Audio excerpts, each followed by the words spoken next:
Hey, hi everybody. Welcome to Helping Parents of Mentally Ill Children. Hi, my name's Bill MacPhee, and coming to you tonight from basically Fort Erie, Ontario, but it's right by Niagara Falls, Ontario, Canada. And I have the opportunity to be looking over the Niagara River, Lake Erie, and I can see the Buffalo skyline from here. Very nice view.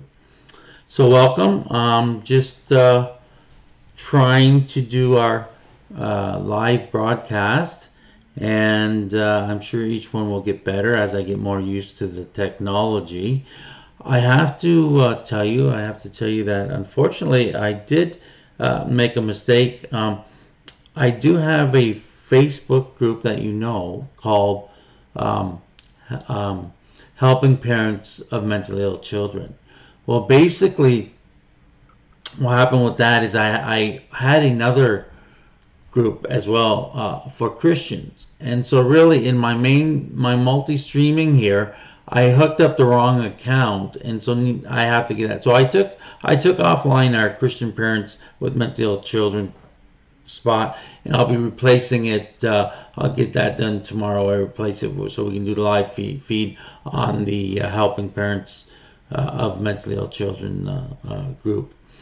Um, what this is all about. So basically, I'm coming to you live at 9 p.m. Eastern Time every Sunday night. And I want to grow this channel. And basically, what I want to do is I want to help parents of mentally ill children. And in order to do that, and how I'm going to do that, is I'm going to do a live stream and have guests come on.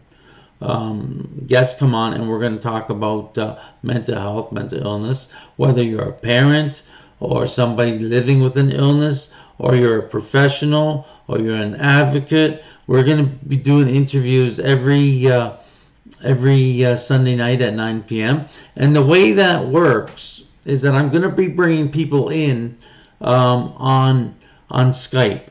So they'll come in on Skype, and we'll have a split screen, and we'll be able to do that. We'll be able to ask questions and things like that. So every Sunday, I hope to have different guests to do that. And it's all about communication. It's all about helping one another. And, because not everybody has all the answers to our mental illnesses and different things like that. But the goal is to get lives for people, to educate, to bring hope, to bring education, and to bring learning, and so that's and understanding. It's so important for people to understand people with mental illness, and for people with mental illness to understand others, and we're going to do that. So if you would like to be a guest, if you'd like to be a guest on this broadcast, what you can do is you can go to my website, and you can either give me an email or go to the contact page and send me an email. And what I would do then is that I would email you a bio sheet where you'd fill it out, tell about your story, where you're from, everything like that. And then we would schedule you for a live broadcast, and you would come in via Skype on a Sunday night at 9 p.m. and we would do an interview. So just a little bit of my background, basically, is that I was actually diagnosed with schizophrenia in 1987, and I was very, very ill. I was hospitalized 6 different times. I lived in 3 different group homes. I had a suicide attempt. I was very, very ill. I spent 5 years on the couch dealing with the depression. I was very, very ill.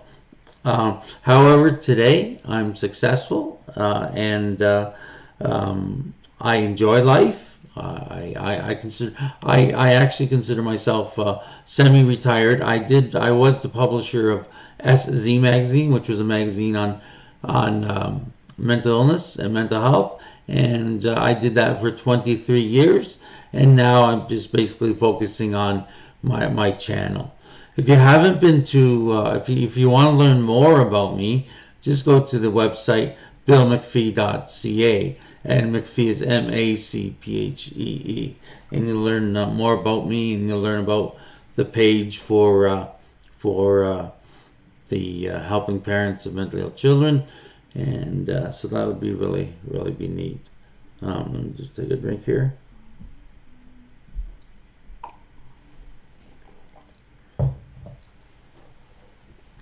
So that's a little bit about me. Oh, I should tell you, our site, our online site at billmcphee.ca, you can download for free my book. Not the whole book, but the first chapter for free, which is at billmcphee.ca. And however, our shopping cart still isn't hooked up. I'm working on that this week to get our shopping cart hooked up. So you can't buy the book off my website yet, but you can always go to Amazon. Go to Amazon, it's on there, and you can buy it from Amazon, or if you want, you can wait a week until I have my e-commerce my shopping cart set up, and then you can do that. I'd appreciate it if you could share this live stream and tell your friends and your peers. And direct them to billmcphee.ca. Now, I mentioned to you that I was very ill, and that's true. I spent 5 years on the couch doing nothing, and I remember those days like it was yesterday. Even though being on the couch for 5 years dealing with a deep depression was totally the hardest thing that I've ever gone through. However, being said that, I wouldn't want to change my life at all. I mean, I think that we become better people when we're dealing with the mental illness, and we eventually have more empathy for people. We have a more understanding of people. One thing that I tell people all the time is that not to judge. I don't judge. I don't think any of us should judge.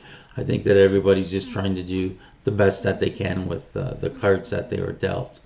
And so I want you to, if you if you want to be a guest on this show, then we can do that. Just email me, go to my website and email me, and we'll try to get a conversation going. We'll try to build the followers and that. And if you want to be part of the helping parents of mentally ill children base group page, just go to that and click to join, and I'll let you join.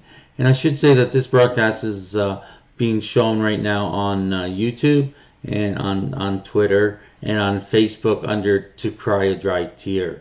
That's my Facebook page for the book To Cry a Dry Tear.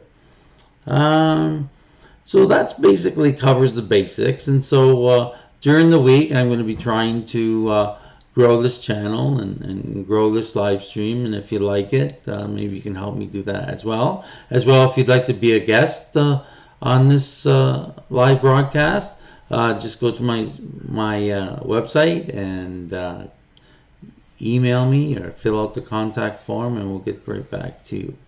I'm seeing, do I have any questions? Let's see.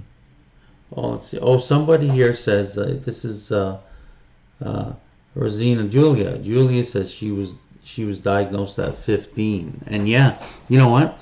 I was fortunate. I was diagnosed when I was 24 years old, but here Julia says that she was diagnosed at 15, and usually, and she doesn't say what specifically illness she had, but basically what happens is that usually with schizophrenia, it's usually between the ages of, say, 15 and 25 is when people are hit. And schizophrenia is known as youth's greatest disabler, and that's why it's because it hits the youth. It hits between 15 and 25, and it's very devastating that way. And a lot of times when people are first diagnosed with something, they've gone through a stressor, and really, like mental illness, like say for example, schizophrenia has three legs to it. Is where it is genetic, it's biochemical, and It's a stressor. So you have a genetics. So you have a stressor, genetics, and biochemical, and then mental illness can come down with those three things. A combination of things. It's kind of like when a plane goes down. When there used to be a show called Mayday, and it was a show about planes that had ran into trouble and crashed, and the reason for that was not only one thing went wrong, but so many things go wrong. Three at the same time. Three things happen simultaneous, which make it an accident. If only one thing happened, they could probably take care of it. And let's say so. Let's see. Julia is saying that I'm 19 now. It was depression. Okay, depression, and then the auditory hallucinations. I tried university, but it is too hard. My grandfather had schizophrenia, and he is 81 now.